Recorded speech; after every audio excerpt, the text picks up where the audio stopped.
On the general housing side of stuff, we have seen rent go up in a lot of areas. In my neighborhood of West Hill, we're 73% renters.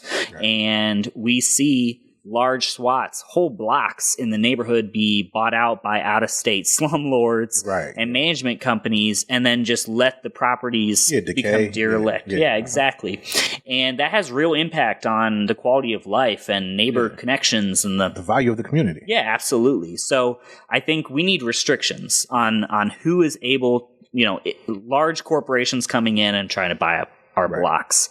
You mentioned like vacant areas and, old houses. I live right next to a vacant lot that's been turned into a garden.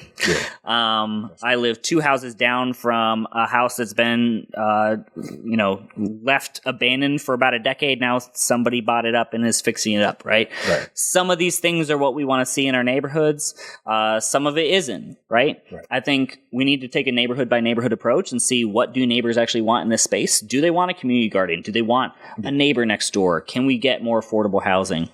But we also have to realize that when the city and also private partners come into certain neighborhoods, sometimes the market value that they are putting up rent or expecting rent to be once we put in a unit is significantly more than what the neighborhood can stabilize with. And that ends up having a long-term effect on rent prices rising and people eventually being displaced out of their own areas. So I'm a big advocate of us knowing our neighbors across the street and across the hall. I think knowing your neighbors is the first step to having more of a say of what happens on your block and in your building.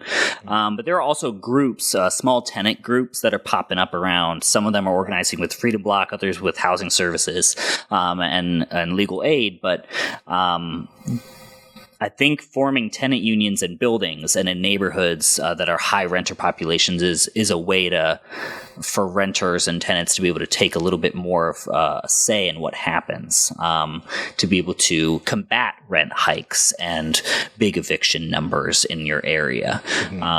So don't be afraid to knock the door. Don't be afraid to get to know your neighbors, because more likely than not, they're probably going through the same exact thing that you are. So organizing with people, getting organized, understand your neighbors. Those are ways that we can fight these kind of things.